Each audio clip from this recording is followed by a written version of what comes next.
Selamat kembali ke podcast Sembang Bola Kopi Wonda, rancangan yang dibawakan khas dengan kolaborasi di antara Wonda Coffee dan juga Persatuan Bola Sepak Malaysia ataupun FAM. Seperti biasa, setiap minggu kita bawakan tetamu-tetamu istimewa. Tetamu untuk episod minggu ini cukup istimewa kerana dia tidak dilahirkan di Malaysia, dia tidak membesar di Malaysia, tetapi kini dia berjuang untuk skuad kebangsaan. Memperkenalkan tetamu minggu ini, Sergio Aguero. It's a real pleasure to have you in the studios to talk about your entire career, to explore your life story. I think a lot of Malaysian fans, they watch you on the field. They know who you are. They know what you can do. They know what you bring to the national team. But I think a lot of people are also very curious about your story, about where you grew up, how you became a footballer, and how all the way from Argentina, somewhere here, you moved all the way across the world to Southeast Asia and Malaysia, and you've made a home in Malaysia right now. So first and foremost, thank you so much, Sergio. Thanks so much for the invitation. It's my pleasure to be here. I've got to ask you one question, and I think this is the most important question. Okay. Are you related to Sergio Aguero? To Sergio Aguero? No. Nah. It was just casualty, the name. Yeah. Because it's, I don't know how many years more bigger than me. But just casualty. My mom and my father put that name. Yeah. And it becomes same like him. Yeah. But do you know anyone? I know related his to him? brothers. I was friends of them. Both Mauri and Gaston is his name. I am friends of them. Friends with them. Yeah. How many times do you get into scenarios or situations in games where you hear the commentators shout your name the same way Martin Tyler did for Aguero? Always. Almost always, yeah. It's quite fun, but always. Always. I mean, it's incredible, really. You've become a cult hero in Malaysia. I mean, your name is one thing, but also because of how long you've been in Malaysian football. I want to start this conversation, Sergio, by talking a little bit about your upbringing, how the town that you were born in, how you grew up in that place. Could you tell us a little bit? If I'm not mistaken, it's La Rioja. Is that how you pronounce Rioja. it? Rioja. Struggling with my Spanish pronunciation. Yeah, I born actually in Chamical, which is a province of La Rioja. Okay. Small city, very small. It's like 18 or 20,000 people. Ah, okay. Probably. Yeah. Nothing. There is my whole family, my mother, my sister, my father, all my family. I'm proud where I did born. And what was your growing up phase like there? Like, was it a city that was already obsessed with football? I mean, because we know about Argentina and Argentina's obsession with football. You born with football. It's not about the city. You born with football. Football in your heart, in your blood. Yeah. Actually, I play with my friends. Okay. Every day, like 5 times per day. Because Argentina is like that. You play in the street. You make with your shoes. You make a goal post and you play in the street with your friends. As I say, you born with that in Argentina. How did you get into playing football competitively? Because this is one thing that I'm always very curious about, right? When you live in a country, or when you were born in a country where almost everybody plays football, everybody dreams of becoming a footballer, the competition is crazy. It's hard, and there is too many people. In Argentina, we are like 49 million, if I'm not mistaken. So it's, the competition is tough. I was born like at my 12 years old. I did travel with 12 years. It was my first experience traveling because in my city there is not a big team. Okay. So I have to travel the first time at 12 years old, and I can only stay for 2 weeks because I cry every day. I miss my family. How far you went? It was far, like from my hometown, 7 hours. Oh wow, that or is maybe crazy more. far. Yeah, but then after 2 weeks, I have to come back to my place because I miss so much. Yeah. After 2 years, like enjoy with my family, I tell my father, Dad, I want to try again. So as I say, all the team is outside. I must travel again. So we did go into a trial in an academy, big academy in Argentina. So they take me, and I stay there 2 years. And when the opportunity come to go to a big team, I miss again my family. Because I was like 15 years old. Then I back, and after 6 months, I think I was boring, and I tell my father, please give me the last chance. He say, but you sure you always come back? And I said, give me the last chance, this is my time. Then I did go to All Boys, which is a big team in Argentina. Newell's All Boys? No, it's All Boys. All Boys, yes. okay. It's from Buenos Aires. Okay. Newell's All Boys is from Rosario. Rosario, okay. Yeah, then I started there to play, and I started to do my career there when I was young. They put me into the first team. I didn't play, didn't make my debut in the first team because there was many good players, big names. In that time, in that club, was a big name, so it's quite difficult. Who were some of the names that were in that club? Ortega. Do you know Ariel Ortega? Ariel Ortega. The number 10 of wow. national team. Ariel Ortega was in there. my position. What can I do? I can do nothing. Yeah, I mean, hands up. There was many players like from River Plate. They come from Boca Juniors. They come to play there. So the competition was crazy. You know what's crazy, Sergio? Whenever I hear stories of players that come from Brazil, from Argentina, like this is always difficult for Malaysians to make sense of because Malaysia is a small country. 7 hours, maybe 10 hours or 11 hours you can get from one end of the country to the other end of the country by road, right? So 7 hours feels way too long. It's too long. But in Argentina or in Brazil, it's a common distance. It's a common, normal it's common. And everybody has to go through that story of leaving your family, traveling far, learning to survive. As I say, from my city to the school, not the school, the academy that I go first was like 8 hours. Then when I moved to All Boys, then it's 12 hours. It's quite long. That is crazy. crazy. And my father and mom work, so I cannot see them much. Just when I have holidays, I back always, of course. That is crazy. But now I'm more far than that. now it's more. Now it's even in terms of flight, it's like what? 20 hours? 32 hours. 3 transits? Yes, Dubai, Brazil, 2. This is crazy, man. Talk to us about Argentina a little bit. If you ask me, Sergio, if there is one country in the world that I've always wanted to visit purely for football, it is Argentina. Yeah. And Buenos Aires, and I remember reading this statistic somewhere, Buenos Aires has got the most amount of football fields per capita in the world. Yeah, it's crazy. It's a you football there, crazy country. Why? I'm not sure why, but yes, as a footballer, if you like football, if you love football, you must go to Argentina, and especially like when you have the derbies, when you have like Super Clásico. Racing Club against Independiente, Newell's All Boys against Rosario Central,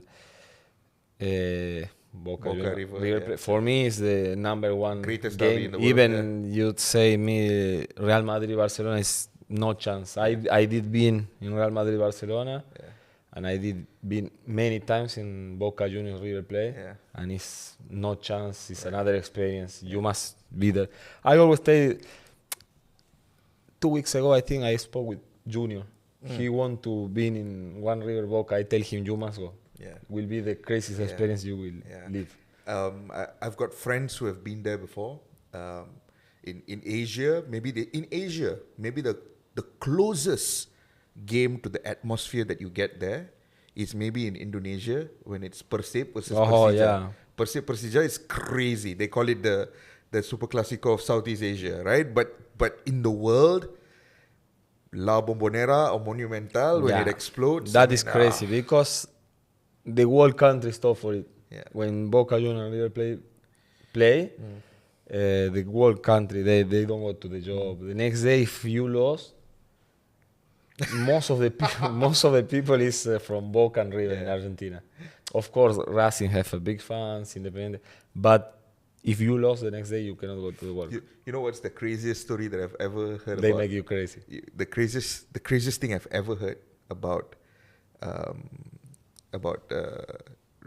Boca and River Plate's rivalry is that I don't want to mention the name, but there are certain drinks where the brand of that drink is red and white color, but when they sell it in La Boca, they have to change the color to black purely because you cannot, red and white cannot in La Boca.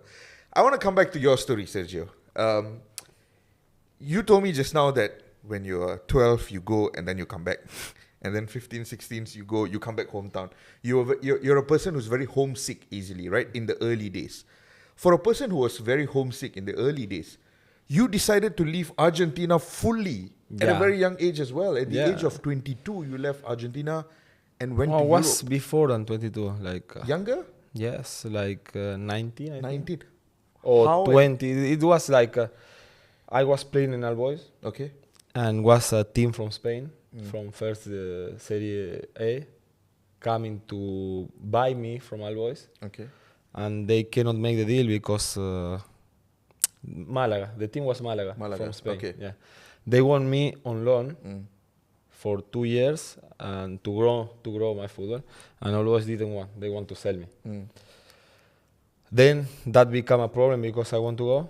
It's a big opportunity. It's La Liga. Yeah. A big team. They don't want to leave and then start the problems in the daily, And so I decide, okay, you don't put me in the first team, I don't play. I play in the second because in Argentina you have the reserve, it's the second. Yeah. They who don't play in the first team, they play in the second. So I say I will never make my debut because he's big names. So I decide to leave to Hungary. Yeah. And how did the Hungary offer came about? Was by agents in the middle. Yeah, one friend tell me I have this chance for you. I say okay, let's go to try. Yeah. What was playing in Hungary like? Was it because it's a different Spain would have been a bit more natural for you, same language, culturally very similar too, but Hungary is completely different in terms of culture, language. What was that? Even in terms of weather, it's very different. The weather was crazy. Sometimes we training with minus 18. My feet, you cannot feel it. I put 4 or 5 pair of socks because... And then your boots have to be bigger size. It's crazy. But no, Hungary is a nice country. I was surprised because I heard you will be not welcome because you are foreigner here. But as I say, if you play good, you will be welcome. So I start in 15 games, I make, if I'm not mistaken, 10 or 11 goals and 9 assists. So was a very good start. Then they start to take care of me. Yeah. And after Hungary, and this is where it becomes very curious for me, right? Because you're doing well in Hungary, you get embraced by the fans, as you say. Then comes the opportunity in another part of the world, Southeast Asia, in a country called Malaysia. Malaysia has got a long reputation and history of players from Argentina, from Brazil, and even from Chile, and in South America in general. But how did that offer come to you, and what convinced you to make the jump all the way to this side of the world? Okay. It was Malacca first team, right? JDT2.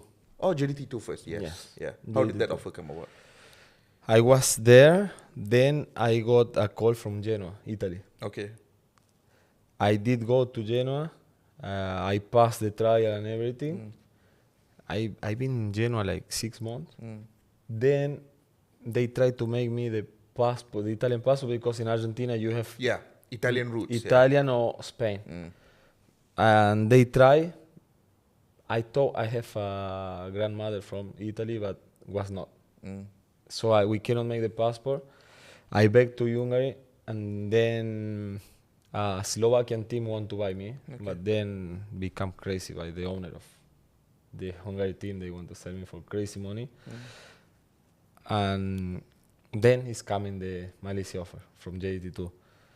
The Mario Gomez, the coach? Yeah. Okay. From him, his son, and tell me my dad is here and he's explaining everything about Malaysia.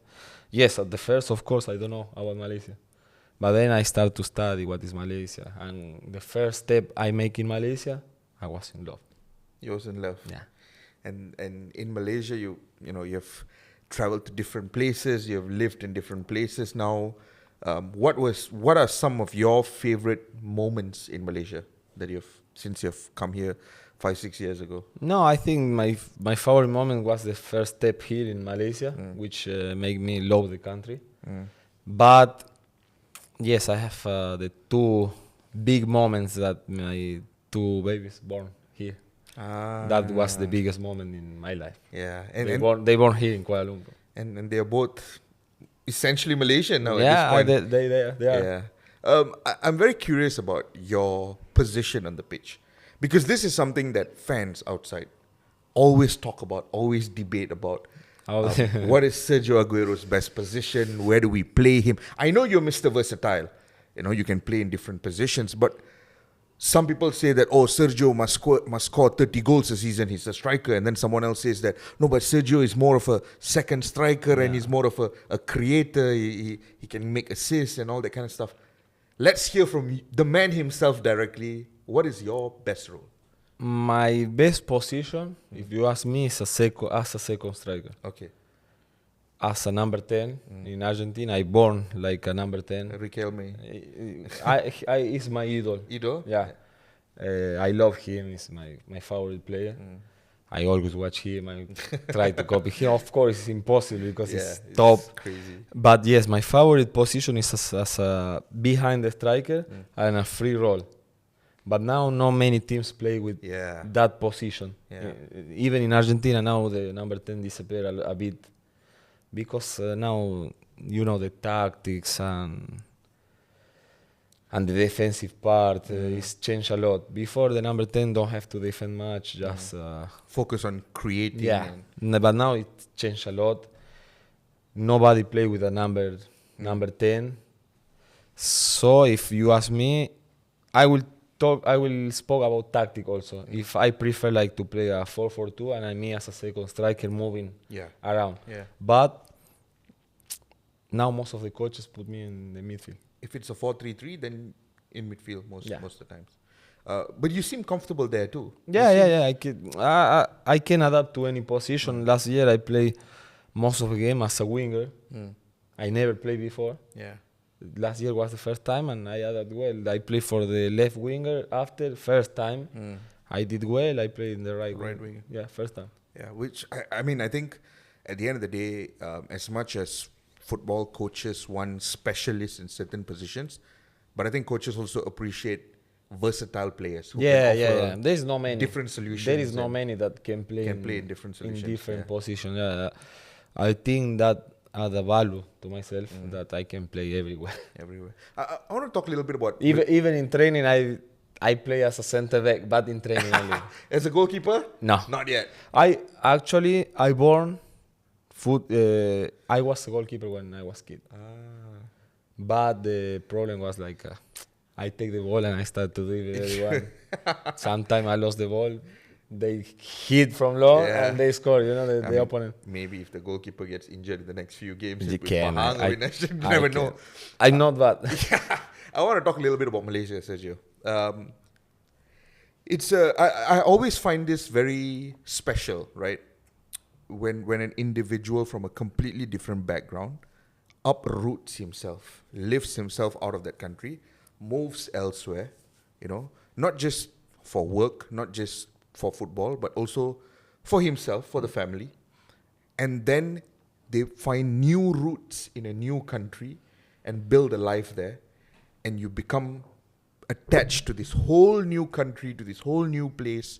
And now you're Malaysian. But I want to know, what was your reaction like the day you were informed that the opportunity was there for you to become Malaysian and play for the Malaysian national team? Okay, to play for the Malaysian national team was not the option first. Okay. It was like Pahan told me, we are going to take you because you can get the citizenship in 1 year. So, of course, for me, I was happy. Yeah. I was happy because I love Malaysia. I feel like, even without IC before, I feel like I am Malaysian. Yeah. And that is the great part of Malaysia. Every player I know, they come from overseas to Malaysia. They feel well, they feel comfortable. They don't want to leave. Like I have friends from Argentina that they play here. They don't want to leave Malaysia. Of course, it's football and it's not easy to stay like 2-3 years in 4 years because it's not depend only on you. You can play well, but then the things happen. You know, the things happen. And okay, for me it was important moment when I get the IC. And then after a few months, I got the national call-up. That was a top moment for me, for my family. We was proud because we work very hard to be there, to be in Pajan also because as a foreigner I was going out on loan to Perak. So okay, it was a big moment for me. Yeah, now that I think about it, right, you've played in so many different parts of the country. You've been in the capital before. Was Felcra based here? Selangor United. Selangor United based here, right? Yeah. Training? Yeah. So you've been there. Malacca, you've been there. JDT2, Johor, Pahang, Perak. You've played in so many different states in Malaysia. In terms of, the national team, you get the call up, you start doing well, and then comes that first goal. And that first goal was in the ASEAN Mitsubishi Electric Cup 2022. Tell us about that moment. Was special. Of course, the first goal is always nice. More for the national team. I will tell you the truth. That game we have to win for big goals. Yeah. And the goals didn't come. Was like in the minute 40 something against Laos. And I want to celebrate. And I turn around and I see Kim Pangwon saying like, come back. And after the game finished, he told me, Aguero, I was screaming crazy to you to come back because we need goals. And Pau Marti, our coach today, he say like, let him celebrate his first goal with the national team. Okay, but was a very nice moment and also needed because we cannot score. We try, we cannot score, and then was the first goal. Always the first goal is very important. And nothing. I feel very, very nice that day. Do your parents in Argentina follow your story? Yeah, they follow everything. They know everything. They watch every game. Yeah. If they can, they watch every game. Unfortunately, now, last year, for example, the Malaysian league was in YouTube, so easily they can follow. Now it's quite more difficult, but they still follow. Sometimes I think about it, right? It must be crazy, like, from your dad's point of view, from your father's point of view, it must be crazy because if he looks back in his life, he can remember the 15, 16-year-old Sergio Aguero who was struggling to stay 7-12 hours away, who come back and then ask for one more chance to go. And then he finally allow. And now you are like, 30,000 kilometers away in a country playing for a different... That's a crazy journey. Yeah, it's crazy. And it must be crazy for your parents too. Yeah, but they are proud because we are a good family. You know, when you come from a good family, you are a good person. They miss me so much, but of course, every time we can travel to visit them, we make it. Do they come here? Not yet. Because my father's scared to take the airplane. Okay. So we cannot manage him to because come. it's 30 hours, right? Yeah. He's scared a bit. He got an accident before in a car, so he have that kind of I don't know how to call it in English. The trauma, the fear. Yeah. He cannot travel far. So, but coming back from them, like they teach me well when I was young. Not only them, because when I traveled to Buenos Aires when I was a kid, my grandmother followed me everywhere. They bring me to... Even they live with me in Buenos Aires. Oh, wow. They follow me everywhere with football. They was a big part of me.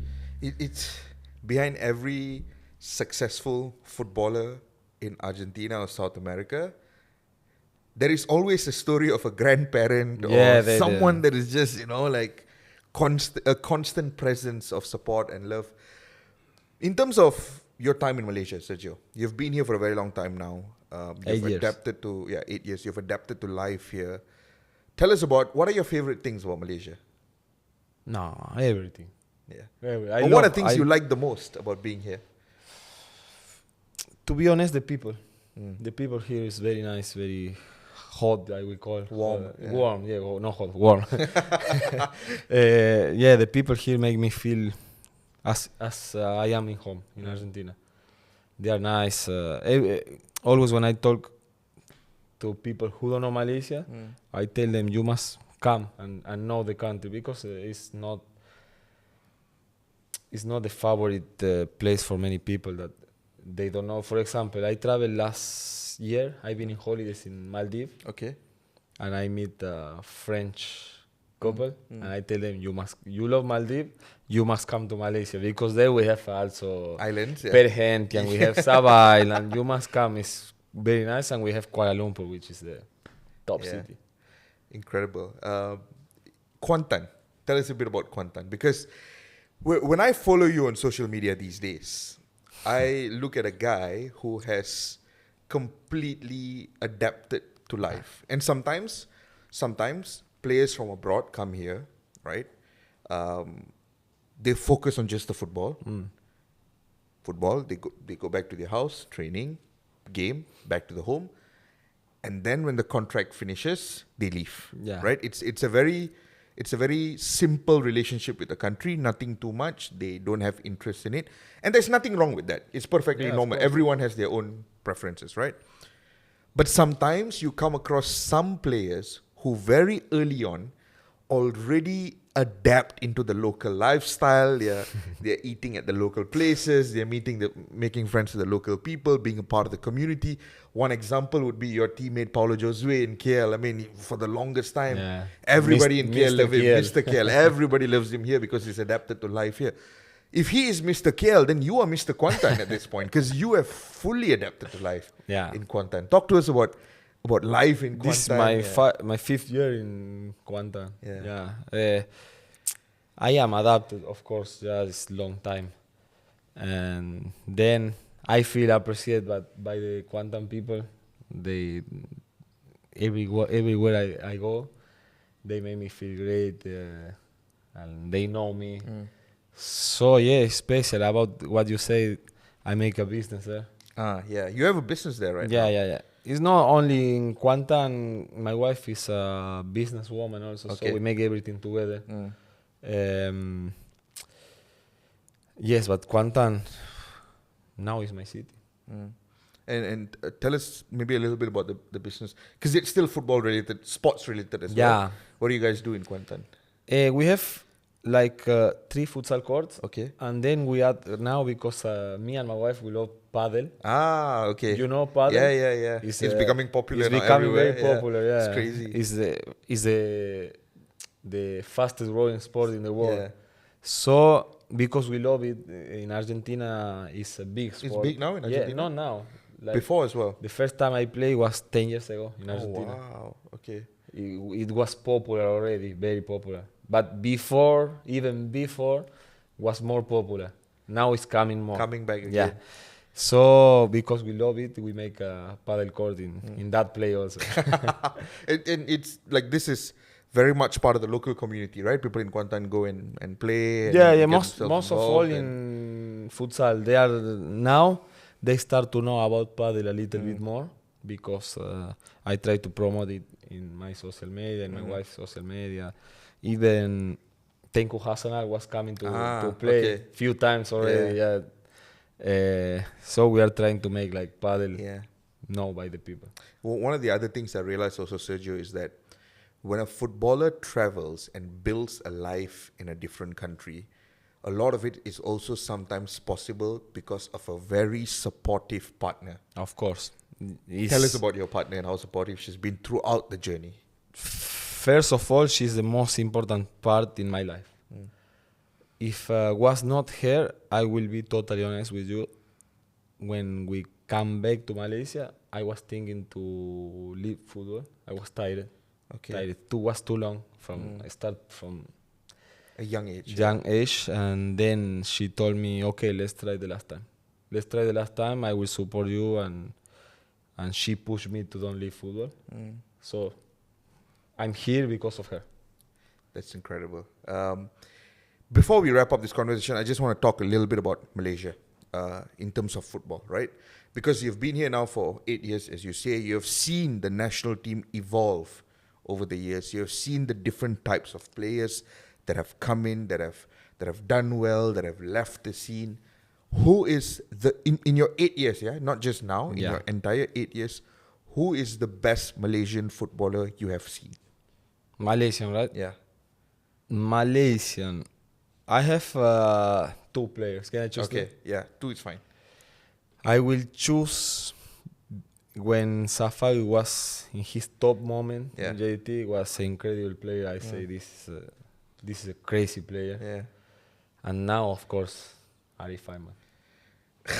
Both of them, when Safawi before, now of course he's playing very good. I'm not saying that Yeah. he's not, but I mean his top moment was crazy. The goal against, I think it was Guangzhou in the ACL when he When he was in his top moment was amazing. Yeah. And now Arif Aiman is How good is Arif? crazy. He's in his best moment right now. It's impossible to take his ball when I was training or we play against him. He moved the ball in the last moment very fast. I don't know how he do. And then when we ran with the ball, he stopped immediately. And not many players can do that. I see that on Messi, for example, that he stop and he go again like nothing. Yeah. That is a very good ability from him. From Arif Aiman. In terms of coaches, Sergio, who are some of the best coaches? And I maybe divide it into 2 categories. One, the best in terms of tactics. The other one, the best in terms of man management. That means they can motivate the players, they can manage all the characters. Who are the 2 best Malaysian coaches? Malaysian? Yeah. Or the coach I had? Oh, okay, coach that you've had here. Okay, Fair yes. enough, yeah. I will talk about Kim Pangon. For me was a top coach. In what sense? Man management, tactics? Both things. Both. Yeah, he put. He was putting a lot of pressure, but it's normal. I like it. But in terms of tactic, of brave, also he always want us to. Doesn't matter which team you play, to make the high press and make the other team not comfortable. I like that kind of game style. To high press, asphyxiate the opponent and don't let them play. Yeah, he was good. Pau also was his Assistant. his staff. Yeah, so it's good. These are the good characters. In terms of fans, now, you come from Argentina, a country that has got a crazy fan culture. I mean, there was a book. This is one of my favorite football writers by the name of James Montague. In 2019, I think, or 2020, he published a book called 1312. He spent 2 years traveling around the world, experiencing the different fan cultures. So he go to Eastern Europe, he go to Serbia, and he go to Greece, and he feels the football culture. And then he goes to Italy with the ultras, and he goes to Spain, England with the hooligans, and he comes to Indonesia with Persija. And then there's one whole chapter about Argentina, about Buenos Aires, about the Barras Bravas. So you have had the experience of, Argentina fan culture, and then Ultras Malaya and Malaysia. Yeah. How incredible is Ultras Malaya? Of course, it's good. In Malaysia, the fans is good. I feel like we can have more support from people. The national team, the football teams, if you want to have a sustainable club, you must have fans. I feel like we still can give a little bit more of support to the teams. But of course, talking about when they come to the stadium, they are amazing. The last 2 years in the AFF Cup was crazy. I didn't play with a lot of people like that. We played like with 62, 70 something. It's crazy. The atmosphere was good. And that made us, the national team, special, strong. The teams, when they come to Bukit Jalil, it was not only for us, it was for them. They scared. For us, we feel like, we play with this thousands of people will mass go and kill them. But also the opponent, they always when they play against us, they talk about how amazing the Malaysian fans are. The atmosphere is Yeah, it was crazy. It was amazing. absolutely incredible. Yeah, I mean, a lot of people talk about fan culture in Then Southeast this Asia. year, I went to the final to watch Johor Selangor, Yeah, and was like 80,000 something. Was amazing also. Was amazing. yeah. Was amazing. Fan culture in this part of the world, Southeast Asia, it's very underrated. When the stadium is full, the noise levels It's are crazy. It's absolutely It's incredible. amazing, And it's probably a privilege, right? I mean, for a boy in your case, final question, right? When you were young, when you were 15, for example, all you dream about Of course. is playing in front of that many people. Yes, and I will say that to play with that kind of many people and also to represent a country. Yeah. So that become true for me. Absolutely incredible. Thank you so much, Sergio, Thanks for to taking you. the time to have this chat. But before that, we're going to need one favor from you.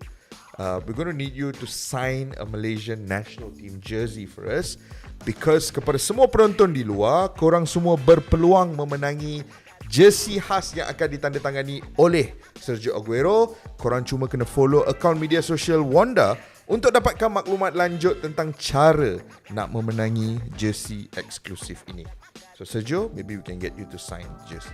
Before we wrap up this interview, Sergio, I'm going to need a favor from you to sign the Malaysian national team jersey, because kepada semua yang menonton, anda semua berpeluang memenangi jersey khas yang akan ditandatangani oleh Sergio Aguero. Kalau nak tahu macam mana, korang kena follow akaun media sosial Wonda.